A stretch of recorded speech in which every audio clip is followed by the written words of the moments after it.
Welcome to Battle for Azeroth. On this episode, we will meet a new friend, Marty from the Blue Recluse, talk about our thoughts on Battle for Azeroth so far, and more. Let's start the Gnome Train!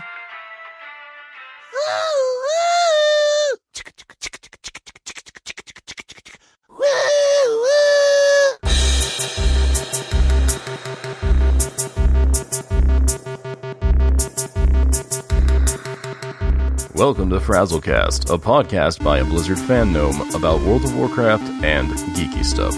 I promise you, they do talk about the World of Warcraft. They just go off the rails sometimes. Hello, Internet, is Frazley the Awesome Gnome. Each week we are joined by awesome people from Azeroth and beyond. This is episode 68, Honeymoon Goggles. Let's use my customized ultra-safe transporter to head on over to meet up with my friends for this episode.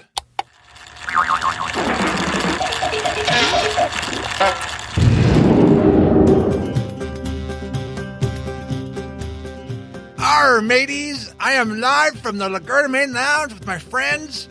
We have Marty from the Blue Recluse and returning player Sour. How are you both doing tonight? I'm good. I'm doing really good. I'm wide awake. I had plenty of coffee today. Awesome. It's 3:17 a.m. over here, and I'm still awake. Still going strong. Nice. Well, Epicinsanity, what time is it? It's time to go around the table. Great idea. What have you been up to recently? I think a new expansion launched this week, so that's primarily what I've been doing.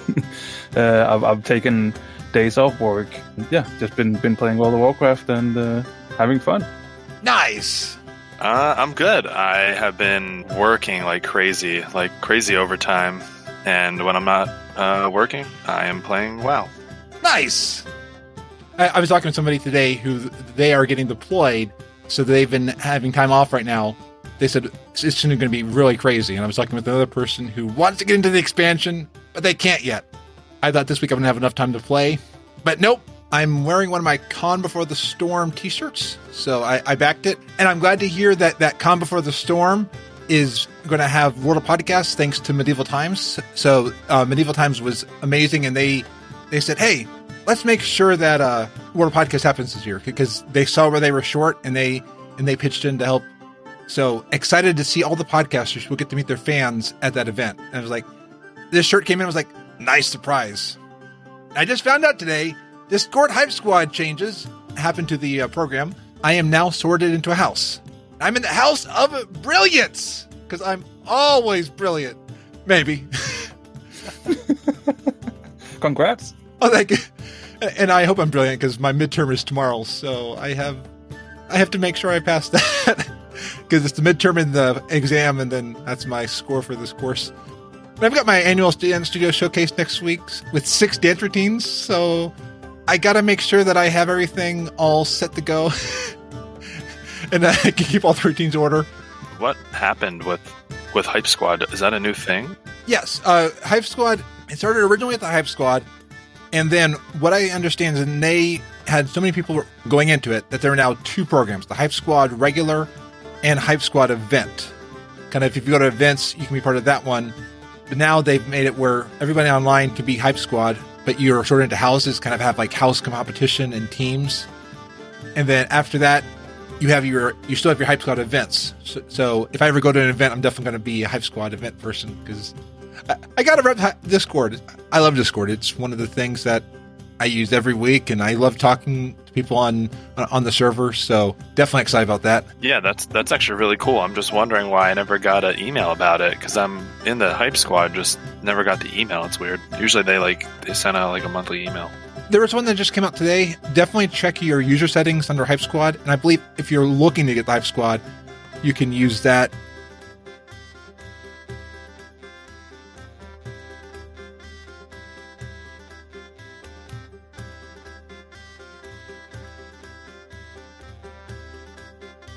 I don't have it over here, but I wore my blue hat for Frazley, and they were like, that gnome is crazy enough.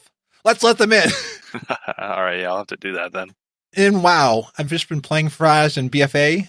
Got to level 113, and I decided I'm still ARMS, And Navix, I know if you're listening, I'm still playing the Tri-Fury. My Horde Fury Warrior keeps dying. So it's like, I want to stick with armors right now. After I finish all this, I'm either going to play Thunda or Cyrag, my Horde Orc. Because I'm hearing all the cool things on the Horde campaign. So I want to try that as well. But I'm loving it. Oh, and I got my collector's edition. So definitely got my awesome coin, which audio listeners can't see. Got my awesome box and the awesome hardcover book. So sorry, audio listeners, but they are amazing. I know we don't get a mouse pad or art book or physical CD, but we got a digital CD. Now, with the digital CD, be very careful. I started downloading an MP3 and a wave. My internet crashed. I lost both links. So the final one was I'm going to download one more wave. I had the computer on pins and needles. I was like, don't crash, don't crash, don't crash.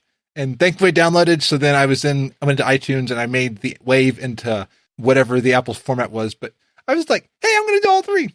No, the refund policy really worked well. I got the money back. One thing that was brought up, I was talking with Metal X Pearl. If you're looking to buy the BlizzCon virtual ticket, save your balance because you can buy the virtual ticket with your balance. So I've got that saved. And then whatever pets come out the rest of the year, because Blizzard's going to have some charity thing. So I've got money saved for that.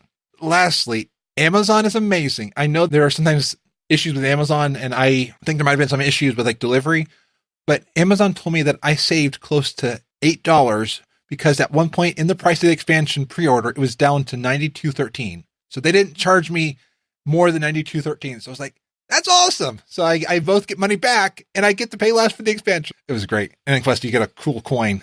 There's only one side of this coin. There's no second side. Yeah, there's only one side. The better side. It's actually bigger than I thought. I'm putting up the Alliance side, the one-sided coin. It's weighty. It's heavy. For $100, there is some licensing you're paying for. I can't say without being biased if it's worth $100, but hey, it's my first physical CE for WoW, so I was like, I'll do it. I would love to get the book. That's the only thing that annoys me since I didn't buy a physical copy, is that I don't get the book. Yeah, it is nice. I mean, I hit upside down. Wait, how does that work if it's upside? How does that? It's two-sided, but if it's upside, I don't know how that works. I can't read. I'll try that later. But you know what? Because we have a new guest on the show, I want to learn about that new guest. So, Marty, you are a podcaster. Sure. And what are your podcasts? I have a few. 4.5 years ago, a good friend and I started the Blue Recluse, which is an all Blizzard gaming podcast where we talk about everything Blizzard is doing.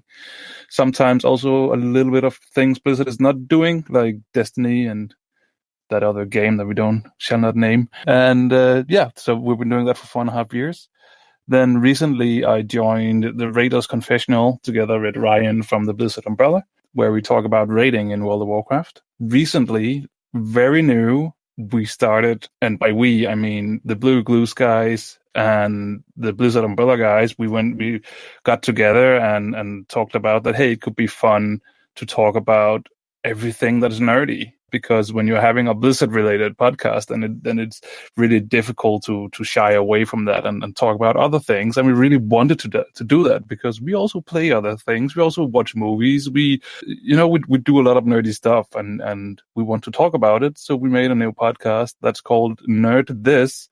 It's so new that I think it was yesterday we got approved on iTunes. So that's how new it is. We have episode number 0 out right now called The Prequel, where we talk about who we are and why we're doing this.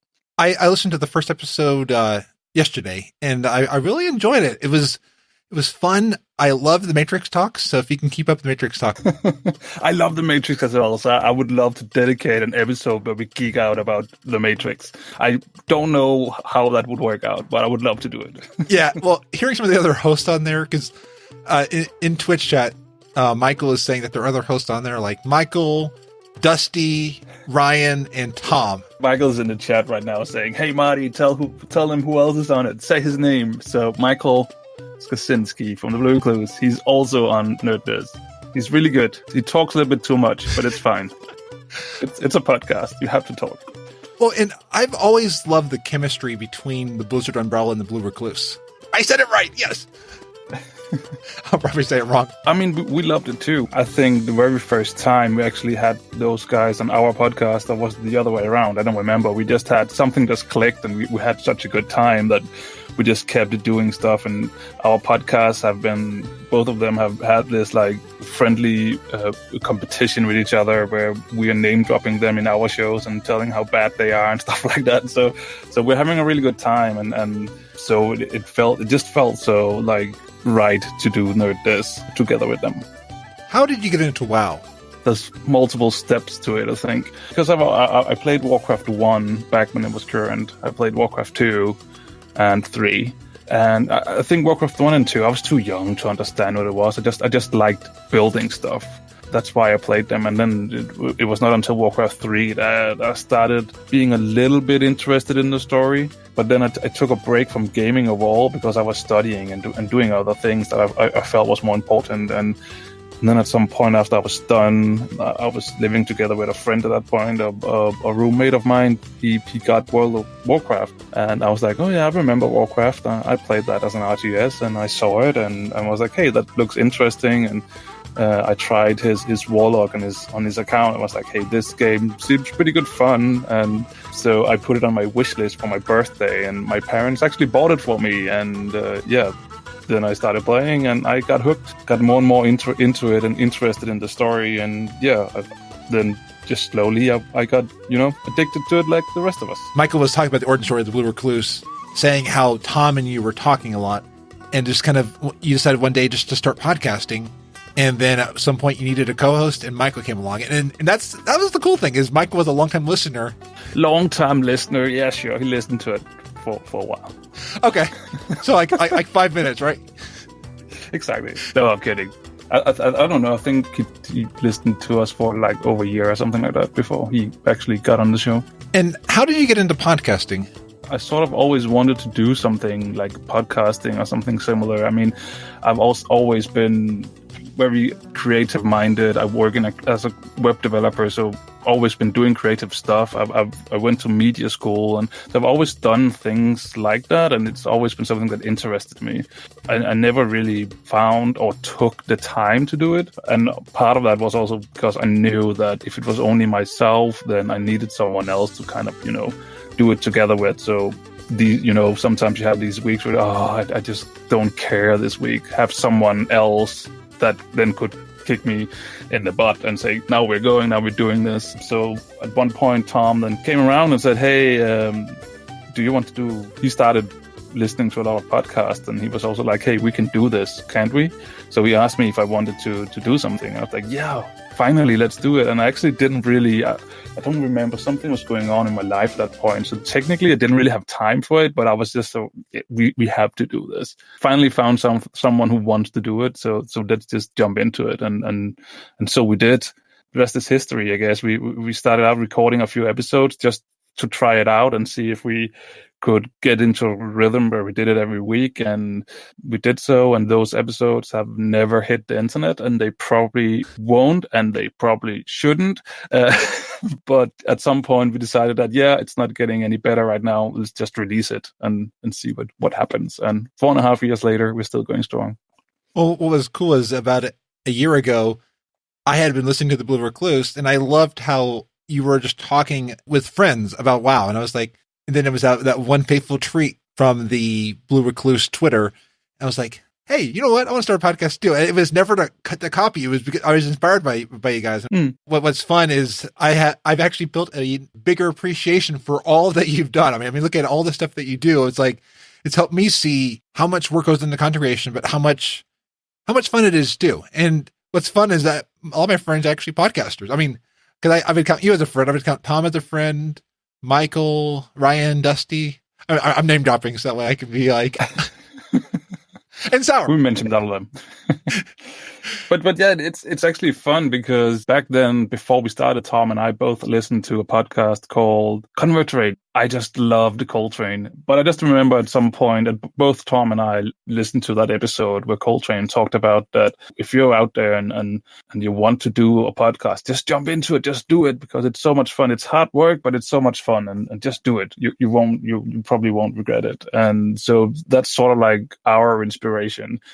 Coltrane and Scott Johnson is probably the two people that I would love to podcast together with if I could choose to. He inspired us to try and do something, and so I'm just happy that we can inspire other people to do so as well, because I would never have thought 4.5 years ago that would happen to us, to be honest.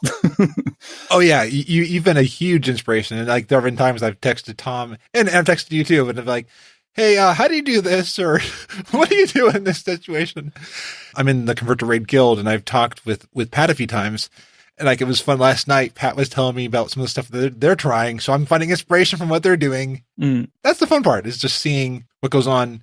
What is one thing you have learned from podcasting and or streaming? So, I mean, with streaming, while they're very similar, they're also very different beasts all at the same time. And I think the one thing that I learned from streaming was you got to do something that you're happy with.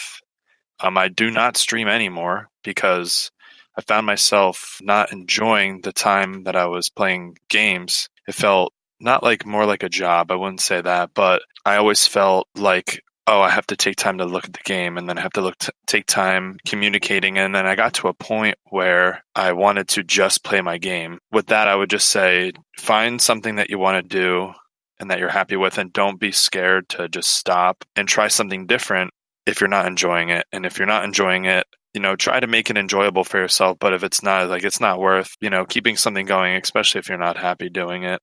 And I sort of feel that it's not just with what we're doing. I feel like you can say that about everything in life, to be honest, because I did something similar with my job. I was not really happy in my job. In the end, I ended up taking like a huge step and say, all right, I'll try go freelance and see if I can actually make a living out of it. And then I've done that for 3 years. It works now, and I'm so much more happy. I have more in control of everything. So I definitely think you can say that about everything in life, really. Another thing, just taking from streaming or from just content creation in general, just go for it. I know there's a lot of things that I'd like to do, and content creation is one of them. I'm just trying to find which one I can really keep up with and do that makes me happy. Absolutely. And I would agree with you that you have to love what you're doing, because there are moments where you're the only cheerleader for what you're doing. And if you're not loving it, well, keep going on. I mean, there are times where I would absolutely love to be doing something else, but that's not my overall attitude. It's more just like this one moment, like, yeah, editing. Yeah. What is one bit of advice you would give to a creator? Don't be afraid to just try out things, because there's no right formula to it. I mean, with the Blue Recluse, for instance, what we did in the beginning and what we're doing now is technically two different shows. I mean, we have evolved the show, and we try to do something new every year, just change something up a little bit just to see if it works. And if it works, keep it. If it doesn't work, well, then you've tried it. Try something else. Yeah, because I remember you started the lounge, which is actually what was the tweet that that got me started on this show. But I've noticed how you've incorporated the lounge into what you're doing, and you've incorporated that also into Nerd This. Instead of doing the other episode by itself, you brought in what you loved about it into the main episode. I'm glad you noticed, because we sort of, I think it's something we sort of just did subconsciously ourselves, that we were like, well, it doesn't make sense to have these episodes sort of by themselves, so let's just do what we do best and mix it up. Mix it together. When it's helpful when there's no news from Blizzard. That helps as well, yeah. I would say one piece of advice would be to not set your expectations super high, and to really just stay humble about it. You want, of course, your content to take off instantly, and, don't get discouraged if that doesn't happen. I know a lot of people want a podcast or want to stream, and then they start it, and then, and I was listening to, last episode of FrazlCast just earlier today, and they were talking about, that one person that you reach out to, like that one person means a lot. And I remember just starting to stream and getting my first viewer, and that one person sticking around for 5 minutes, like that made me happy. And that one person, like, even though they might not come back, or they might, and if they don't, you got one person, and that's where it all really starts. So I would just say, don't get your hopes up if you don't have high numbers or a high amount of viewers when you first start out. I'd say sometimes even that's great practice, because if you have low viewers, you can make up all the mess ups, and then no one will ever notice. You won't be like tonight where we have 7 viewers on Twitch. I'm like, oh no, there's 7 people here. Don't leave. if you don't have anybody, and I think this kind of goes with streaming over podcasting, because you don't really have people, unless you're streaming it live like we are now, you don't really have a lot of people listening to you at the time of the recording. But if you're streaming and nobody is watching you, just talk like there are people actually there. Like, just talk about the game. Like, you don't want to be like, oh, hi, so-and-so in chat when like nobody's actually there. Yeah. It's crazy. Just talk about the game, or like something that you're doing in the game that you like, or explain something that's happening, because people see that, they know, okay, this person isn't just sitting here. Because I have purposely gone into like Fortnite.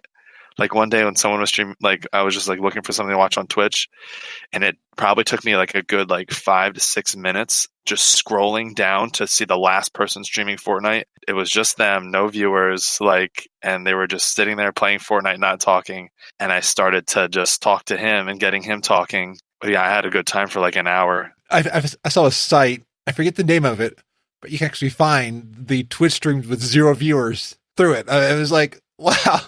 And Marty, you have the definitely Nerd This episode 0. So episode 1 coming up soon? Yeah, maybe on Monday. The fun thing about this is that we also sort of like, I mean, sure that there's always someone, usually me, who has to, drive the conversation throughout the whole episode. But the way that we try to do this is that technically everybody should do this. So there's no like main co-host. That's at least what we're trying to go towards, because half of us is on the EU side, the other half is on the US side. So obviously there is some time conflicts here and there, and it's really difficult to find a time where everybody can be there at the same time. There could, for instance, be an episode where me and Tom is not even on it, where it's only the US guys doing something together, for instance. That's at least how we're trying to do it. But it also means that we can invite a lot of friends and people that we know onto the podcast as well, to get some people on there. And the very first episode, I think I can spoil a little bit and say that it's about Pokemon Go. All of us pretty much, except Ryan, is playing Pokemon Go. And so we're like, all right, well, I don't think Dusty's really doing it either. So it was me, Tom, and Michael, basically, who decided to do this episode. And I was like, and we were like, well, it could be cool to have a 4th person. And my girlfriend knows absolutely everything there is to know about Pokemon Go. She's really into it. She knows about stats and she knows everything. So we're like, well, then let's get her on the show. So we invited her on, and she joined in and did a really good job of schooling us in Pokemon Go. Nice. I have not played that in a long time. It kept killing my battery in my long walks on the beach. I love Pokemon Go. It's great. If it was a little bit more battery optimized, I would still play it. Yeah, the battery thing is annoying. Because I'm listening to podcasts when I'm walking, and I don't want to not hear Marty's voice in my ear. Yeah, but I mean, my girlfriend is crazy when it comes to Pokemon Go. I love her for it, because sometimes I get like a message right about the time I'm off work, and she's like, can you be home in 30 minutes because a raid is starting and we need to go to it. That's awesome. Nice. Thank you both for sharing your thoughts on content creation and stuff like that, because that's one of the aspects I've loved about this show is learning from creators, learning their thought processes, and hopefully somebody gets inspired by this and adds to the 90 plus Blizzard podcast. I take that as a challenge. By next year, we need 1,000. Do we though? Absolutely. Because more voices, more perspectives, more people talk about their love of the game. How am I going to make money then? You all have been around for 4 years, so... Yeah, exactly. We're still not making anything. Well, start a course. Say, here's how to make a WoW podcast in 30 steps. $95 a month subscription. A step a month. A step a month. Yes, absolutely. Maybe that sounds like a good idea. Maybe we should do that. Michael, write it down. and Michael, while you're writing that down, write down also that Battle for Azeroth has launched. That's a tangent. Or not a tangent, that's a segue. This is in the show notes. So yeah, Battle for Azeroth has launched. We had the global release, a few server issues, primarily with high population servers. They went down Monday night, and then it seemed again last night, Wednesday. But there also been the normal launch hotfixes since Legion. So there were like, the ones that came out today, XP is going up and down. But surprisingly, it has been great. And how has it been being able to play BFA the same day we're playing it? No difference for us. For me, it has always launched on at midnight on the day. That's the same time it launched this year. So there has been absolutely no difference to me, to be honest. So maybe we would have launched Monday morning, but then they held us to Monday evening to launch you midnight. I mean, it was surprisingly well done. I know, like, Storm Rage went down, Area 52. Yeah, I haven't heard about anything going down over here, though. I think I'm not sure. Don't quote me on it, but I haven't heard anything, and we didn't have any issues. Actually, I think everybody was in 5 minutes to midnight. Flipped the switch 5 minutes before, and then it was just off. It was actually not until 1.5 days later that we started having like some small server issues, like just a lot of lag and stuff in high population areas and things like that. But if we were doing dungeons or out in the world, and it was basically not really a big problem. So that's what I've heard, at least. I don't know if there's any like horror stories from servers that's been crashing or whatever, but I haven't really heard anything from our side. I got disconnected a few times, and like even tonight I got disconnected. I think that's just something that's going to happen with it. I liked one of the blue posts that someone was saying, you can't compare Draenor to this one because Draenor was down for weeks, or at least days. I wasn't there for Draenor, but I've heard the horror stories of Draenor. It's like one of those war stories. People are like, Draenor! But the thing is, though, that, Draenor had its issues. I don't know how it was on the US side. I have to admit that I think because you launch earlier than us, we actually get it when a lot of those issues have been fixed. But at least on the EU side, Draenor wasn't too bad.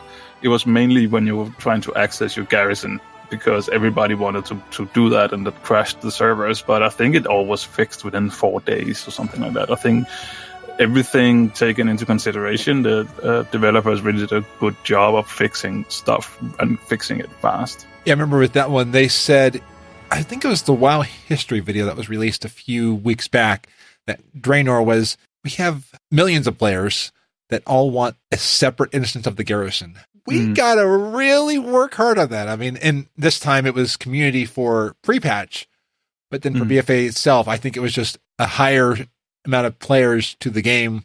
And thankfully we didn't have any of the DDoSers like we did right before the Mage Tower went away. There were DDoSers out before pre-patch, but then they got those under control. With the global release and the fact that we have a global release, and now I just want global patches. Yeah, me too. And to be able to play with you. Now, I understand not being able to play with you across regions. Someone told me about like the lag and latency between those.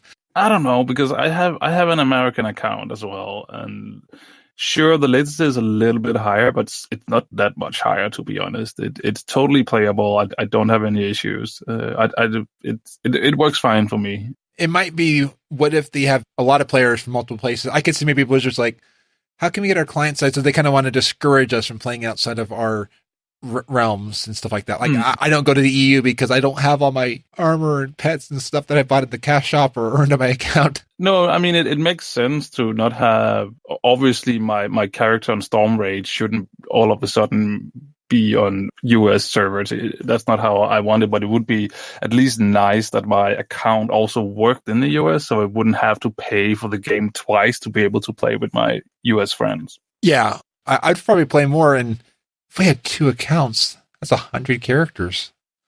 Ooh. I had to do a alt purge right before BFA. I remember getting into WoW probably like maybe almost 2 months before BFA launched. I was like, oh, I'm going to take off that day. Paid time off at work. And then I forgot. I ended up taking overtime that day. And then it was like a week before, and I was like, oh man, I took overtime on BFA launch. I was so mad at myself. And then I went to work. I was all upset. A lot of people were like, oh, Draenor 2.0. And I was like, and like, I didn't like, haven't really heard like much of how badly the Draenor expansion launch was. But I knew that it was like bad. I'm at work and I'm like, oh, you gotta be kidding me. Like when I get out of here in 12 hours, I'm still not gonna be able to play. And so I got home and I was able to play for about 2 hours. And then the servers went down for maintenance because then it was Tuesday. Yeah. I was like, oh, well, I got 2 hours of time in, which was like nothing because I was like so immersed. I think I barely got out of like, the first zone.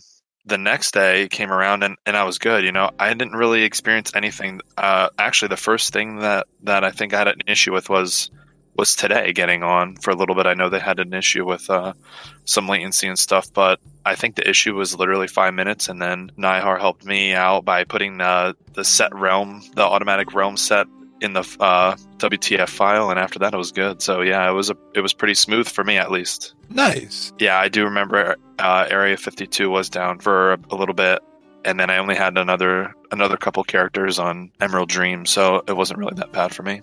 Yeah, most of mine are on Airy Peak and then Boulder Fist, because Boulder Fist is where the Horde is with the Lightning Balls, and then CTR with Airy Peak.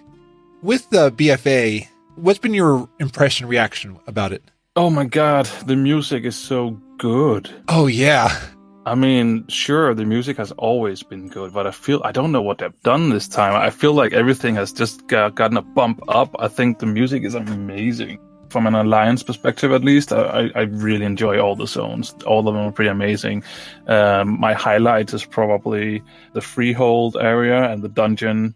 I won't spoil too much, but in the Freehold dungeon, there's a pig as a boss encounter. It's amazing. You guys should look forward to that. It will be annoying on Mythic Plus, but it's so much fun.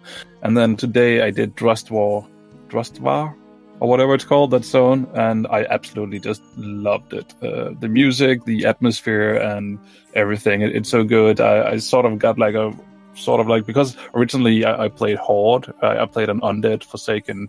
And I got some of the same feels from the Undead starting zone in Drustvar. Exactly. And just the whole storyline up to the dungeon. It's amazing. I really love that zone. Yeah, I've been in Drustvar a little bit. I need to go back to it. Like, I've been over in Kiergaard Sound, loving it, and then I even went down to Storm Song Valley. That's kind of where I've been done a lot of my story stuff. Mm-hmm. I couldn't agree anymore with Marty. The music is insanely good. This was like the first expansion for WoW that I've actually have been playing before the expansion, and then I got to experience jumping into it. Whereas when I came into WoW in the beginning, it was right after Legion dropped, so I kind of I didn't really get to see how different it was between an expansion when a new one came out. But the music, even the little bits where the music would change depending on a situation that just happened in game, even if it was literally a 5-second thing that changed the environment, or a random NPC would do something, the music would change just for that specific event, even if it wasn't that long at all.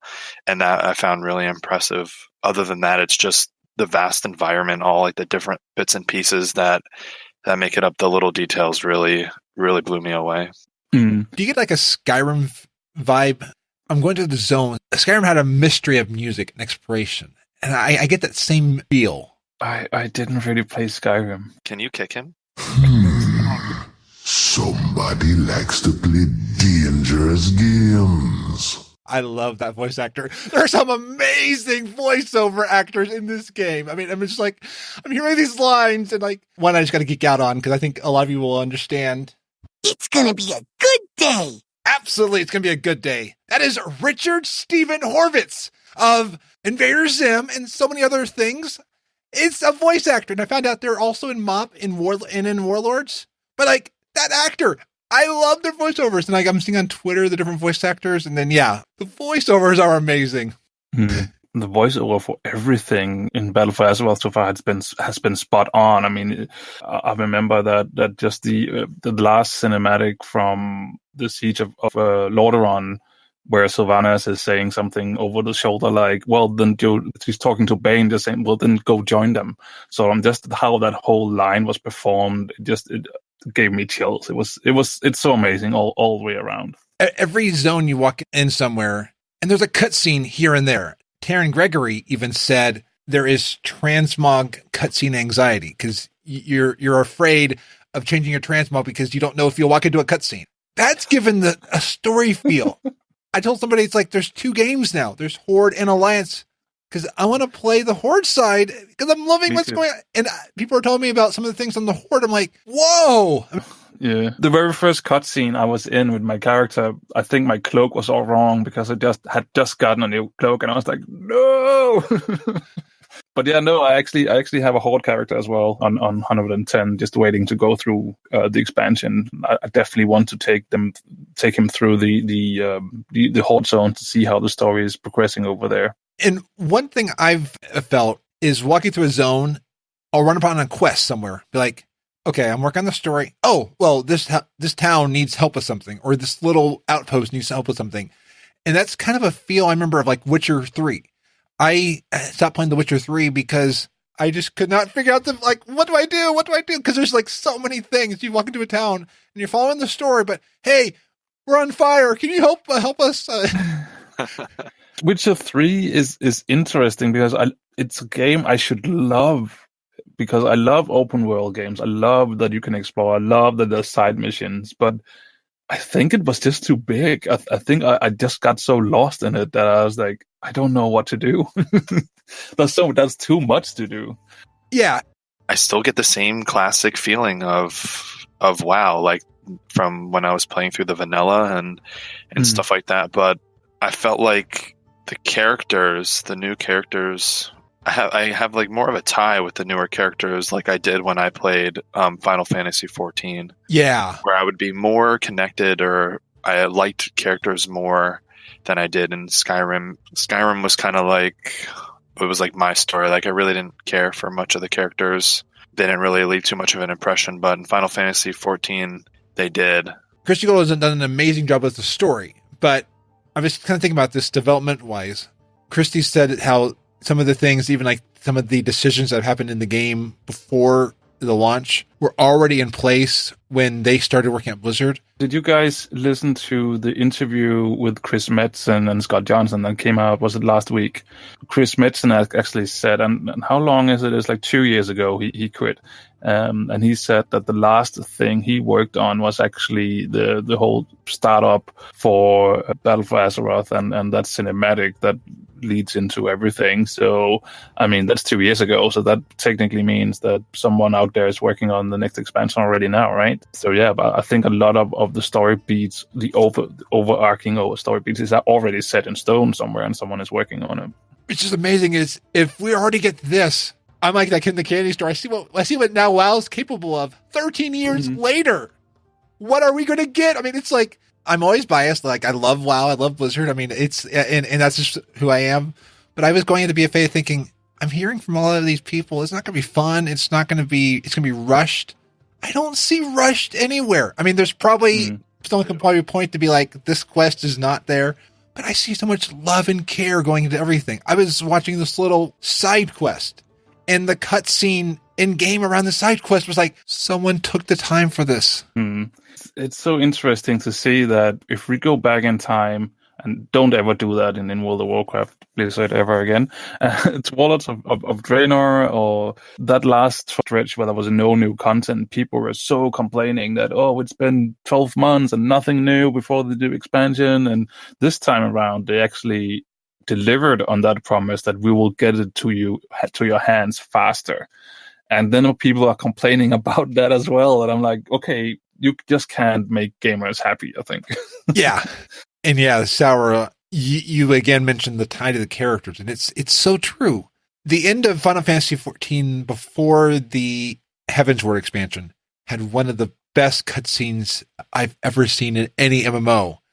And I think already I've seen things that are that level of worthy. And I'm like, this is a game people have typically skipped through all the quest text for. The way I'm looking at WoW right now is it's an engine it's 13 years old, so it's dated. I mean, it has areas it needs to fix. But I see the people behind it like, okay, we know what the limits are. Let's play with that. Let's do what we can to surprise people. I mean, things have happened. I'm like, how did they do this? I'm looking across the zone. I went from one zone to another in my peripheral vision. In Legion, I feel like all the island areas were separate. Like I was in High Mountain. I really couldn't see Suramar. I couldn't see Azuna, and they feel like different zones. Here, I feel like on the continent, I can look there, I can walk there, and I realized, oh, I just went between zones just by doing that. One issue I had with The Witcher 3 is it felt lonely. It felt like I didn't have people to talk to in it. And this, I'm going up to this hard enemy. all of a sudden somebody's right next to me and like, hey, let's take it down together. And we do that. I know once we pass out of this content, it may be a little harder. By then, probably we'll also have had stats go up, so it will be a little easier. Yeah, just that sense, the exploration and the traveling around. Marty, you're 120. Mm-hmm. And Sour, where are you at? I think I'm borderline like 113, or maybe I just passed 113. And Marty, you got to eye level 315. Was that with rushing, or was that still taking your time? Because like I know Method had somebody get up to 20 within 6 hours, and there's a video of the highlights and stuff like that. Yeah, no. I did not rush anything. Sure, I'm taking the days off, so I can, play all day or whatever, as much as my girlfriend friends allow. But I read all quest text. I didn't really rush anything. So when did I hit? I think I hit 120 on Wednesday evening. Or was it afternoon, evening, something like that? And, then the first thing I did after that was actually quit the storyline when I hit 120 and went to do World Quest. And my girlies had started doing dungeons and stuff as well. So I actually went in there to gear up a little bit more so questing would be easier, because the last few levels, it is a little bit harder to do because the player level is just that much lower than when you entered with. Went to get some gear, and then I've spent most of the day today just finishing up quest lines here and there, and there's still story. I'm working out after you're finished with your 3 zones. Then you actually still have the Jaina conclusion that I still haven't finished, because there's just so much story and lore in this expansion. I think I finished the 2 zones, and then I just started on the 3rd one when I dinged 120. So there's so much to do, and I love it. It's amazing. There's so much story to be told. And Sour, I think you and I are going to be in a World of Hurt in about 2 levels. I'm 113, and you're 113. 115, I was hearing from Posty on Twitter that as soon as you cross that threshold and your legendaries and artifact don't work, the pain. I'm like, yeah, I'm still wearing 2 legendaries. Because I'm mowing things down. I'm still dying due to falling off cliffs and stuff like that. No legendary on this character, and neither do I have my artifact. Oh, okay. Well, I'm scared then, because I'm... Because if like Posty's dying with no legendary, oh boy.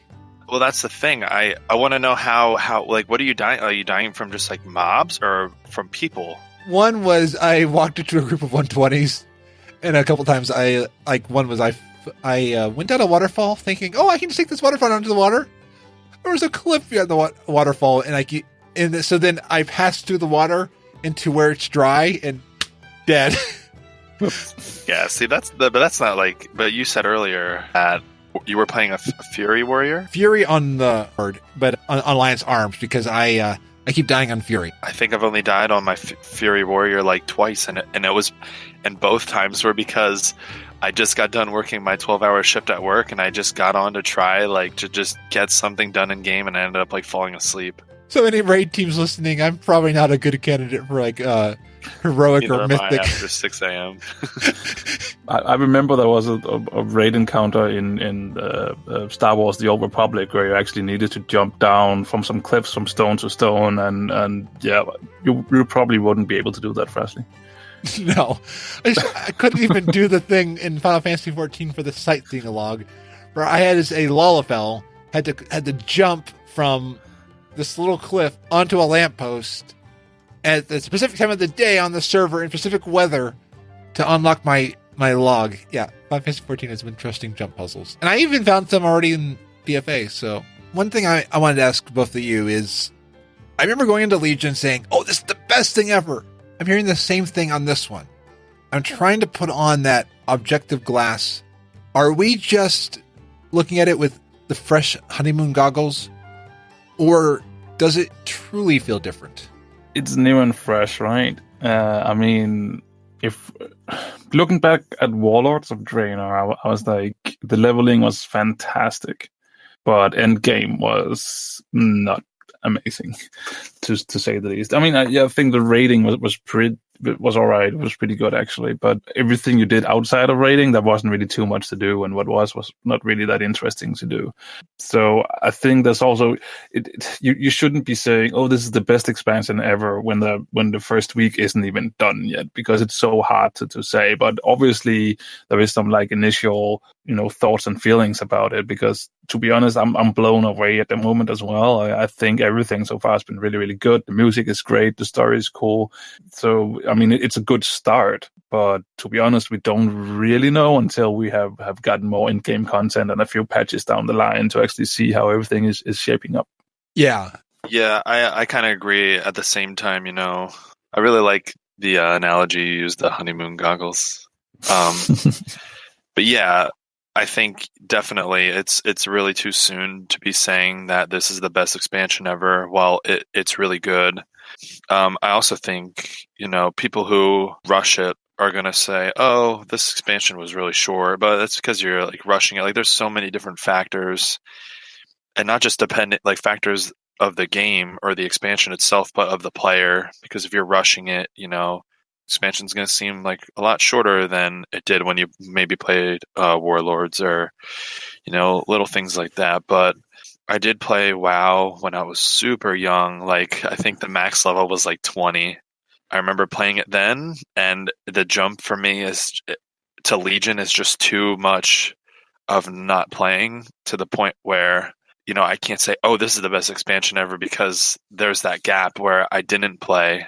And then from Legion to BFA, this is my first expansion that I've that I'm actually experiencing. You know what I mean?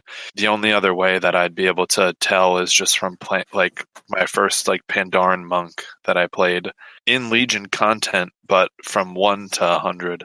Even then, I just feel like it was all rushed because I was leveling. You know what I mean? So I don't really have that differentiation like that.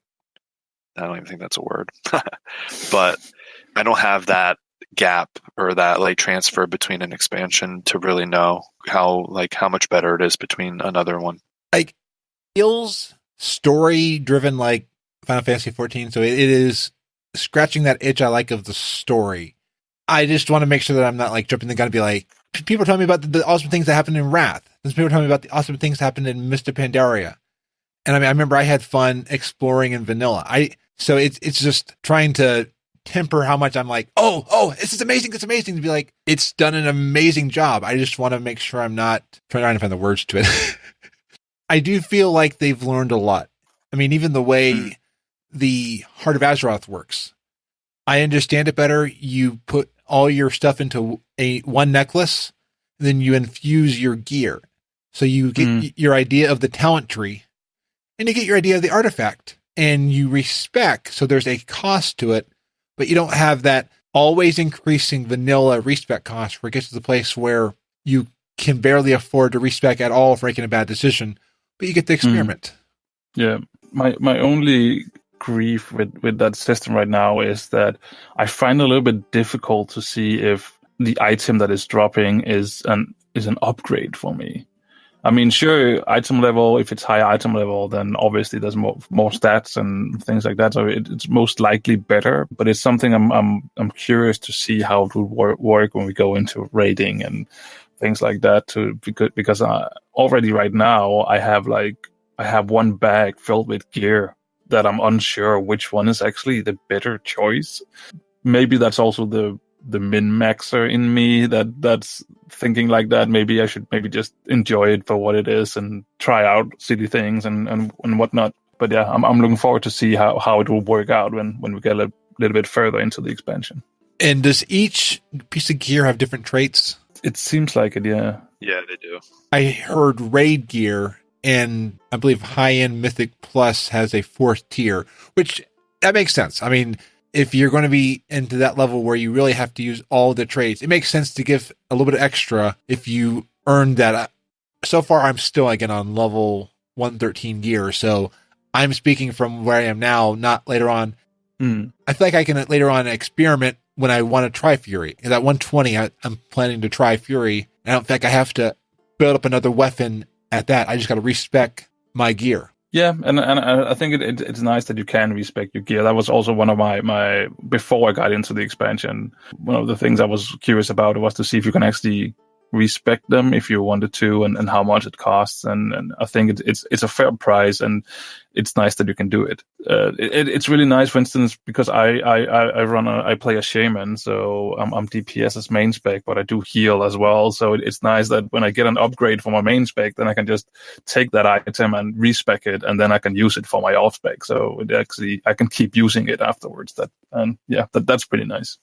Yeah, and you can respec your gear without having to go all the way to the order hall, or what was the ship called? Vindicar. Yeah, the Vindicar. Now, you can respec on the fly now, right? No, not the gear. The gear you actually do that. Yeah, you do the gear you do need to take to respec guy. I meant was you to spec it, because before you had to do it, right? Right. Oh, yeah, that's right. At least yeah. Now you're not running out of the zone to go, spec your item and then run all the way back like you were before. Now you can just do it in one spot. Yeah. One of the interviews that said they see the artifact traits as what happens past your talent tree. So your talent tree is your base skills. Then you add to that. Like, I was wondering, one thing I loved in Legion was my weapon would heal me off the rage. I was wondering where that went. Already just found a trait that heals me. I was like, there we go. I mean, so I'm augmenting the things I want to try through that. Yeah, and those traits where they heal you when you kill mobs and stuff like that, while you're leveling, totally go for it, because it's so amazing that if you group up a group of mobs and kill them off one by one, then you just keep getting heals every time you kill one. So it's amazing, and it works so well. Yeah, I enjoyed that when I was in Legion loading up Frazley. And when you increase your Heart of Azeroth, I know you unlock more tiers, but do these traits themselves go up in? I haven't really paid attention to it. I don't think they do, but I don't quote me on it. I'm not completely sure, to be honest. Yeah, I'm not sure either. I would probably then think that it might be you can unlock bigger traits. Like, I got an upgrade of a helmet. The first helmet, I could do all the rings. The second one, I needed a higher level necklace. So there I'm probably thinking that maybe they lock the item level behind traits. Yeah, it would make sense. Any other reactions to BFA? Any things that at least stand out to you? And then I might be going back again, but the characters, I just can't get over the characters that are part of the story. I've already seen a character that I probably spent like maybe close to an hour with, like total, where I even told a friend it was actually Nihar, I think I just said in a different Discord server, I was like, I want a tattoo of this guy. He is awesome. I don't know what it is. It's the music. It's literally like the little things. Of course, like the zones are beautiful, but it's not the content. It's like the things that come with the content that are making the game extremely enjoyable for me. Yeah, it's a living, breathing world. And you feel like Absolutely. I'm learning the lore of Boralus. I think I found myself when I originally got into Boralus wanting to go up a specific way. I was like, wait a second, it's not a linear game. I can go wherever I want. So I just decided, hey, they want me over in Stormsong Valley. I'll go there. Well, today I was going to go back there. Ended up going all around Tiergar's Town because, like, oh, there's the quest over here. I'll turn this quest in real quick before going there. Ended up getting into like 3 or 4 quests where I do all this stuff, and I'm like, oh, and look, there's a treasure chest there. Nihar said it in a cool way. It's alive and less linear. And it is true. I feel like the world feels alive. I think all my expectations going into to BFA got fulfilled, because I remember when we went into Legion, Blizzard had like just before announced that, you can level in what zone you feel like because of the scaling system that they implemented. So you decide where to go. But we also do know that when they figured this take out, it was so late in the development process that they couldn't really change too much in the storyline of Legion. So even though you can do the zones as you see fit and go where you see fit, you still sort of felt like that the story, it felt like all the stories were sort of like connected to each other in some sort of way.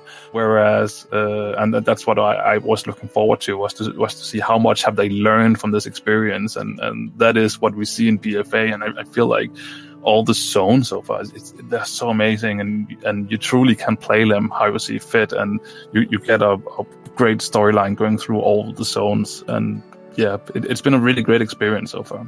One thing I thought was cool is faction choice does make a difference in what you experience. Like, I was looking for something, and someone was like, no, that's a Horde. I'm like, that's awesome! That I made the decision in the beginning to go Alliance, and because of that, I don't get to experience this content, which then makes me want to go back and experience it on the Horde. But it makes me feel special, and I'll still get content on the Horde continent, but there's things I can't get to do. And that is something like, I had a Horde that I leveled up to 110, then I moved them to Alliance, and it really didn't feel like I made any change. But if I did that now, it would feel like I'm in a whole different place.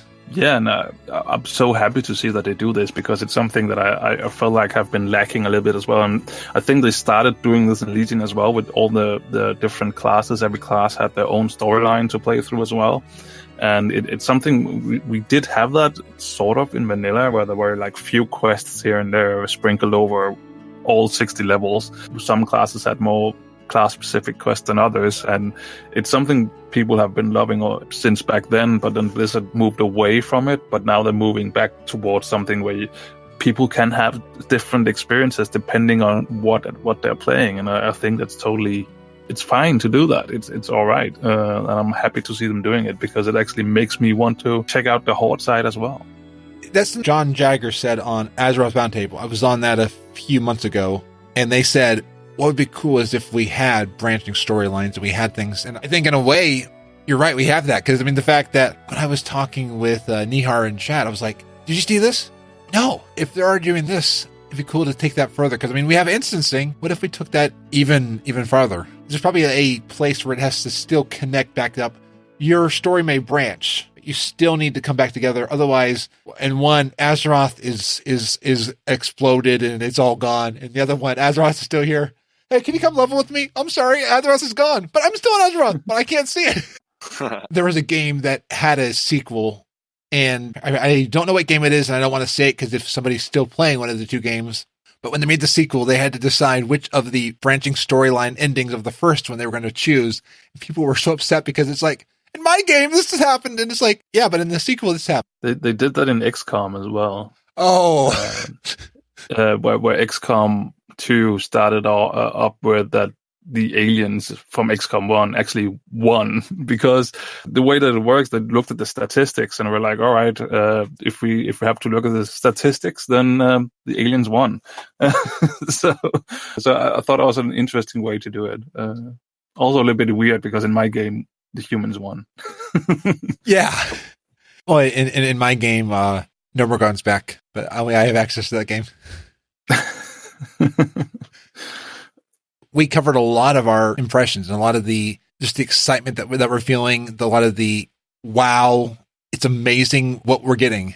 I'm looking forward to the next few months just to see what's going to come. I mean, we still have the war fronts or whatever it's called to look forward to. Obviously, we have the raids and the mythic pluses, and there's still so much content waiting for us in the pipeline. And I'm just looking forward to see what Blizzard has in store for us. Do you see the news today that at Gamescom, Warbringers of Shara is coming out this? Yeah, I did hear that, and yeah, what's that all about?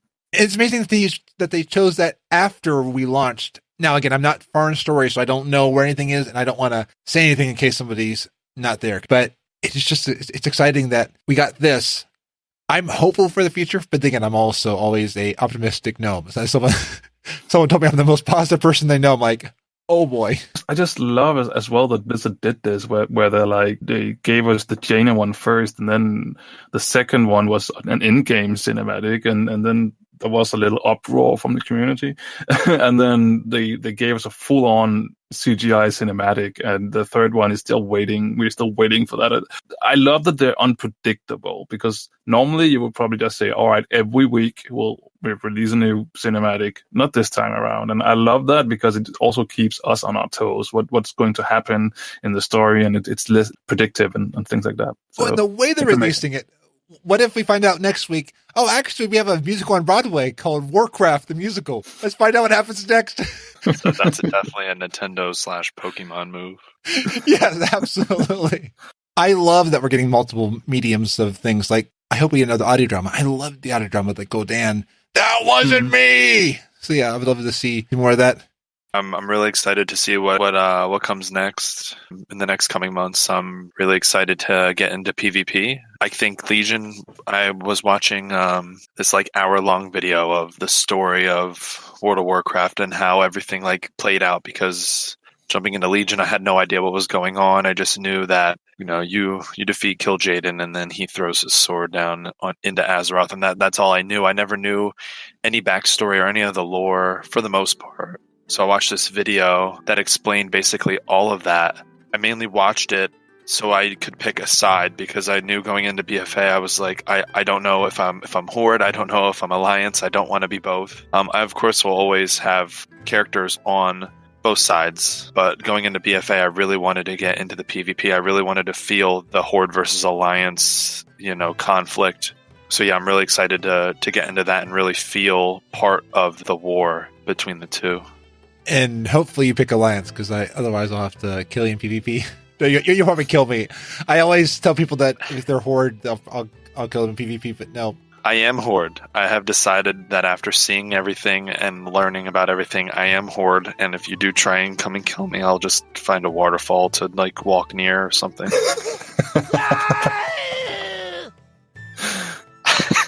Now the hat's falling off. Yeah, audio listeners, I forgot to mention at the beginning of the show, I had a hat going on, so that's why I had arming in the beginning. Well, thank you both for joining us tonight on FrazlCast. This was fun. It was fun finally getting out all of that pent-up excitement I've had for WoW. I was so excited to be able to have Marty be sleep-deprived so I could so talk with him. I mean, I've talked with you a little bit in voice chat, and I talked with you when we were on the Blue Recluse and stuff like that. But it's cool to talk with you now in person. Yeah, well, it's nice to be here. We have had this planned for quite a while, so yeah, I've been looking forward to it.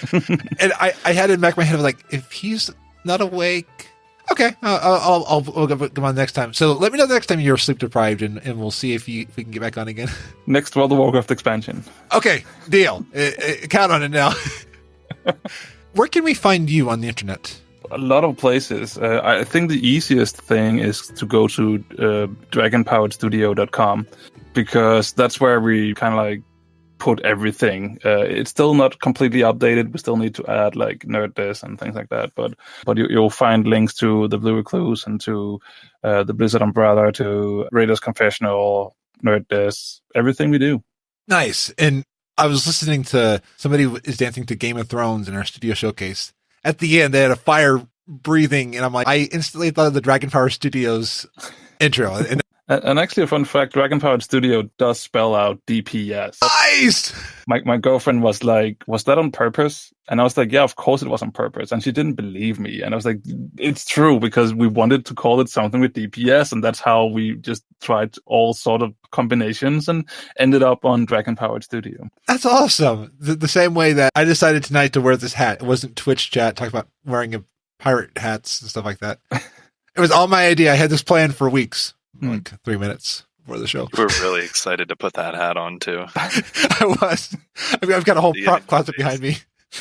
I've got the outfit from the mask back there and stuff like that. I've got a shirt for Hustle. And Sour, where can we find you on the internet? You could find me, for the most part, on Twitter. That's at Dalton Messick. That's my real name. Other than that, please feel free to add me on Battle.net. That's Gentleman Sour without the A. Hashtag 1472. I'm starting a Horde guild on Area 52, and I'd love to have you guys there. Nice. If you want to help chase Frazley off a waterfall, it'd be awesome. Oh no, I'm scared now. I'll make a character just to see that. Okay, but you're gonna come back, right?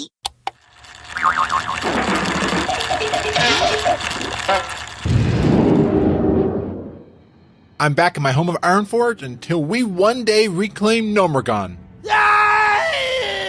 As much as I love the new zones, especially the music of Cold Tiras, it always feels so good to be back in Ironforge. I think it's because I leveled my first character, a long-since deleted Dwarf Warrior. I used to delete a lot back in the day, but I'm back home, which means it's time for a quick rundown of news. So the first bit of news is not quite a surprise because there was a Polygon article a while back, but Diablo 3 is coming to Switch. Diablo 3, The Eternal Collection. It will be coming out later this year.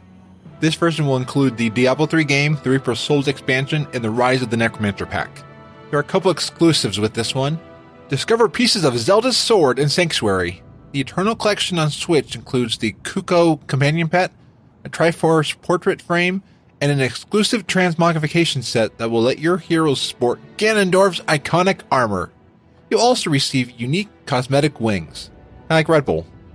It will also use the Nintendo Switch multiplayer functions. This has so tempted me to get a Switch. I mean, there's Skyrim already, there's Breath of the Wild, there's Mario's Odyssey, there's a lot of great stuff, and even RPG Maker where people can create RPGs for it. On Twitter, the Blue Recluse said, "What if they made Yoshi a WoW mount for pre-purchasing?" Oh, that would mean I'd have to buy it. Whoa, look at the pretty ponies. Alessandra brings up an article about how Overwatch on Switch is feasible, but StarCraft 2 isn't. And it makes sense. My nephew plays a lot of Fortnite, so I could also see them trying to capture the money that Fortnite is currently making. The WoW companion app has been updated for Battle for Azeroth. There is a social and calendar tab that is still coming, but you can access all of Kultiras. You can do missions and followers. There is no more Legion missions in the app, which I was kind of expecting, but it is kind of sad. It means that the era of Legion is now over. But as you're leaving Legion, don't discard your Flightmaster's Whistle.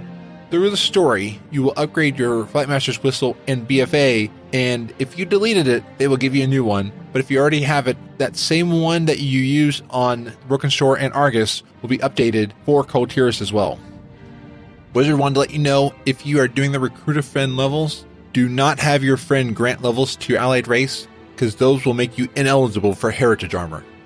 There are a couple of Easter eggs that popped up inside of WoW. I don't want to talk about them too much here in case people want to find them themselves, but there is a dinosaur egg and a crazy cat lady. I have links in the show notes if you want to find more about those. But it's cool, all the secrets. And this news excites me. There is a tuning for mastery for Arms Warrior. They are going to be working on making it work better, so I'm excited. I was kind of hoping to go Fury, but this is kind of making me wonder. We finally have the official racial crest for the Magar Orcs and Dark Iron Dwarves. They're on the website, and Wowhead notes there is not any news on Kotiran or Zandalar. I love the Dark Iron Dwarves and the Magar Orcs, but I'm also looking forward to the Kotiran. And the Zandalari Trolls are really cool too. If you love music, the Warbringers, Daughters of the Sea, and the music from Sylvanas are now on Spotify, iTunes, Apple Music, probably anywhere you can buy music. I have not seen the BFA soundtracks anywhere except the physical collector's edition, but the Warbringers music is there, and it is just still so beautiful. Then if you're going to PAX West, WoW Game Director Ian Hazacostas will be the opening keynote speaker for PAX West. It will be happening Friday, August 31st. Around 10:30 a.m. Pacific. Wellhead notes that usually these are streamed on the PAX Twitch channel. I know Fist is going to love this. And then Polygon has a BFA interview about the future of the Alliance and Horde. There's a lot of cool information to dig through on here, so I will have a link in the show notes as well to that. Then there is a Game Informer interview on WoW's lore and story consistency, an interview at VG247 with Taryn Gregory and Gary Plattner, a Forbes interview with Jeremy Fiesel about new secrets and island expeditions, and then Game World Navigator has a Blizzard interview about Warfronts, followers, disabling looking for group add-ons, and that one also includes stuff about player housing. So there's a lot of really good stuff there. And a couple of tributes have been in the game. A Fusaka cooking ingredient from Critical Role. I still need to watch Critical Role, so if I mispronounce that, I mispronounce a lot of stuff, then I apologize. But it's cool that they added that into the game. And there's also an in-game tribute to actor Arlie Ermey in Battle for Azeroth. Ermey passed away April 15, 2018. They played a lot of military figures in movies, and like one of their best-known roles is from Full Metal Jacket. So it's really cool Blizzard does this as tributes. Like I've been to the Chris Farley tribute, the Robin Williams tribute. It's sad that they're gone, but it's cool to see them live on in the game. It brings back memories of the enjoyment that they've given us. And now, with the launch of Battle for Azeroth, there is also new merchandise in the gear store. There are gaming desk mats, which have some cool different things. Now, one I don't know why you would want, there's one of the burning of Teldrassil. It's one of the Teldrassil before the burning. I think that one might be fun to get. There's also a really cool one of the Orc and the Alliance Warrior, and then the original key art as well. So they're about $30. I may look at getting one of those at some point for my gaming desk because my mouse pad is starting to pull up in places. They added new apparel, there are new bags, and Blizzard is working with Lil Baby for a series of baby carriers. which is really cool. And they also have a jigsaw puzzle, faction beanie, and a magnet set. So a lot of really cool stuff. And Wowhead has a code, Wowhead BFA, when you spend $10 or more, and you get a free gift. They have a Series 3 pen pack, Series 4 pen pack, 2017 gold Merchie pen, an Overwatch backpack hangers, or Cute But Deadly Series 3 blind box.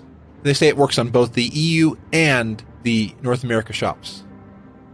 One artist that I really like is Weird Al, and Weird Al is now getting a star on the Hollywood Walk of Fame. The ceremony for the star will be August 27th. It will be a free ceremony. It opens to the public, so if you're in the LA area, definitely I think it'd be cool to go check it out. And one bit of news I want to put here, because I think we all love Muppet Babies. Okay, this is my singing. Sorry for singing, but that intro. We all love the very interesting spinoff that Muppets did back in the 80s. Well, I got an email from Walt Disney Home Entertainment. The Muppet Babies are back for a straight-to-DVD movie. Again, I'm not saying it's good or not. I just think it's interesting. Muppet Babies is back. It's like a CGI version of the show. The description for Muppet Babies Time to Play is, the Muppet Babies are back and better than ever. Join Kermit, Fozzie, Piggy, Animal, Gonzo, and our newest Muppet, Summer, in their playroom antics. The gang uses imaginative play to transport themselves from the confines of their amazing metropolitan daycare to the furthest corners of the universe, to fantastical worlds and ambitious adventures. Now, one story I want to share with this just real quick. Years ago, when I was a kid, that was probably years ago by now, I had watched the episode where they got a package and they opened it up and it was for them. So I finished watching the episode. I go look for a package. It was a gingerbread house that my grandmother was sending to my mom. I'm thinking, oh, food! I eat it. Oh, did I get in trouble. So kids, don't always do what you see on TV.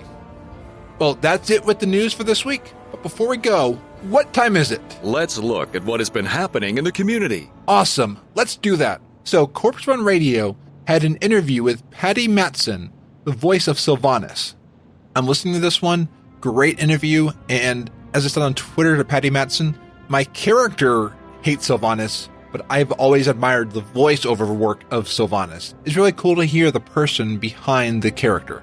Like, it's been cool seeing the Twitter posts about this person voiced this person Battle for Azeroth and hearing their experience, seeing their character in game.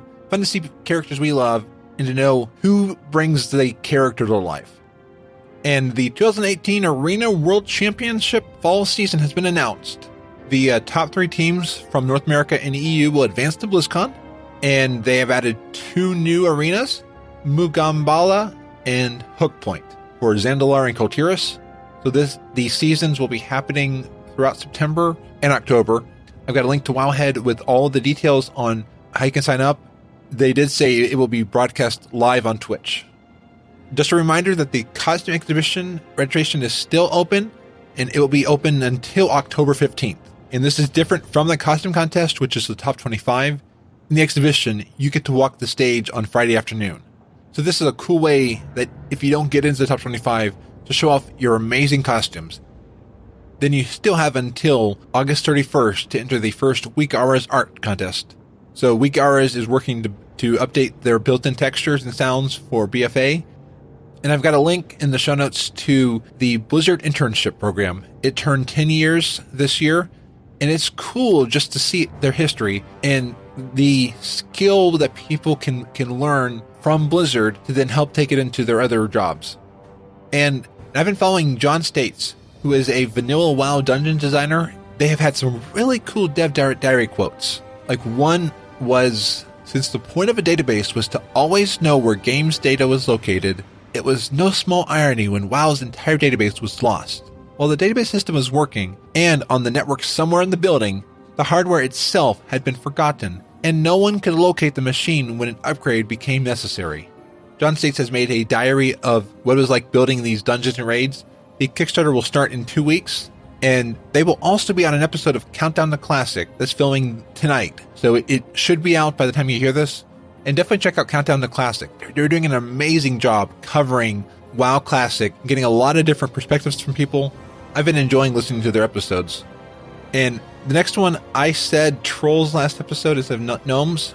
The 9th running of the Gnomes will be happening on October 13th. It will be on Scarlet Crusade US at 7 p.m. Eastern, and donations are already open to raise support for the Cleveland Clinic's toy vaccine.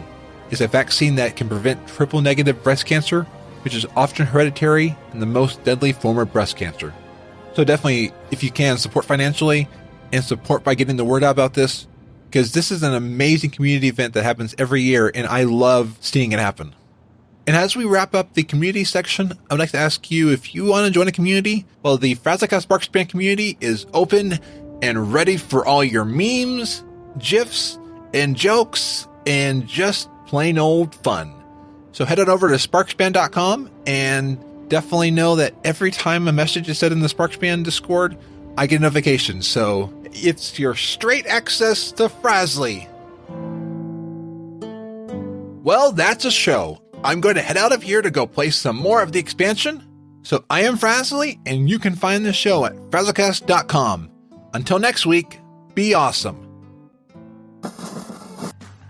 Hi, my name is Joe Hogan, and I'm a geek. And if you're currently listening to this, there's a good chance you're a geek too. So check out my podcast, Geektitude. Each week, I talk with somebody about their geek aptitude. Sometimes I talk to people in a geeky profession. Sometimes it's someone doing something really cool with their geekiness. Often it's another geeky podcaster. But it's always someone who wants to share their inner geek. So join me each week as we come together to geek out about all the geeky stuff we love. And remember, this week, keep it geek.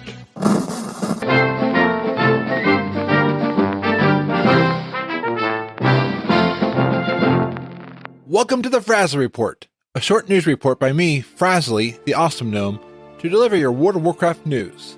Battle for Azeroth has launched! I'm so excited to be here. Wow. I haven't been home to Ironforge in a long time. It's been a game of thorns for the past few weeks. I'm over in Stormsong Valley, having just recently landed in Kultiras. Jaina's boat is amazing! I was on a boat. A progenitor procreation boat.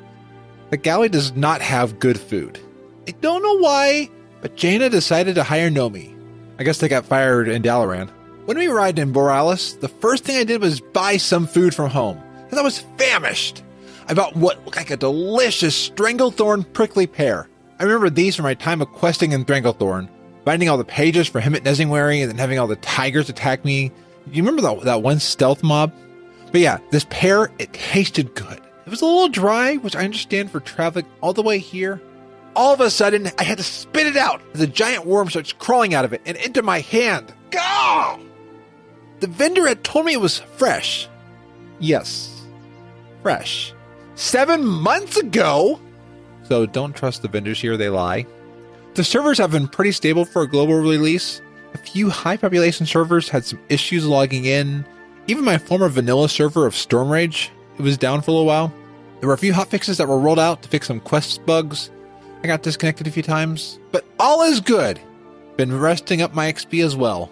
One interesting bit of news I learned on the voyage over is in regard to another Blizzard title, Diablo, Titan's Creed, who I know best as a fellow patron of the Blue Recluse Tavern and podcast, was telling me about the fact that multiple Diablo project announcements are happening this year. They told me that a source close to them says it is a Diablo Battle Royale. It will have something similar to Thanos in Fortnite. Whoever gets the black soulstone in the middle of the map becomes Diablo. They're also looking at adding Deckard Cain bucks so you can... Oh! That's my gnomish communication device, which I'm looking to call the Galaxy Gnomergon phone, or GG phone for short. I just gotta get the manufacturing started on it. But look for it soon in the auction house. Oh yes, sorry, someone is calling me. Hello? Heyo! Hey! Fraz, my gnome! Oh, Andy! From that dungeon we ran back in Legion! Yeah, I've been loving your reports. Decided to call in. Thank you, Andy. Always striving to bring you the most factual news regarding the game we all love.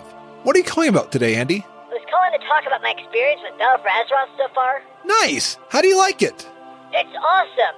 Been up since Monday night playing. Haven't slept or worked yet. Wait, you haven't slept at all? No, I've been chugging coffee and energy drinks. I'm working my 43rd character to 120, and then delete them all afterwards. Wait, delete all of them? Yeah! Gotta keep playing. I just love this game. But that's a lot of characters to 120 in a short period. I know, but I just love this game. Oh my, I'm so exhausted, Fraz. I would be too. I just usually go to bed around 11, or I try to at least. Sleep? Who needs sleep? Jeff! Stop it! Stop it! Who's Jeff? My iguana kangaroo. He shows up when I step all night. He's from Australia. He plays well too. He was on the Horde. Iguana I think you might need some sleep. No, sleep can come later. I'm loving Battle for Azeroth. Gotta hit 50 max tunes before Monday. If you insist, what is your favorite zone so far? Andy? You still there? I guess sleep finally got to Andy. Where was I in my report?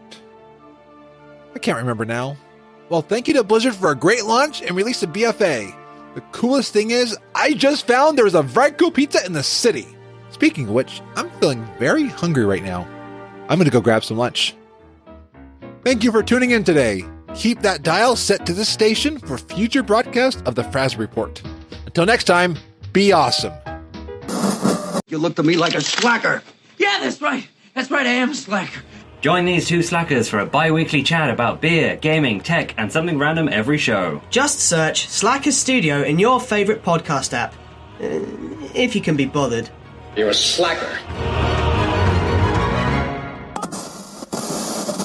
FrazlCast is a fan podcast that covers Blizzard games. We are not affiliated with Blizzard Entertainment. Views expressed by the host and guests are their own. Some of the art, music, and sound effects come from Blizzard games and are owned by Blizzard Entertainment, Inc. No copyright infringement is intended. Want more awesomeness every week? Visit weeklyawesome.com. Weekly podcasts to make your week better. Remember to smile and be awesome.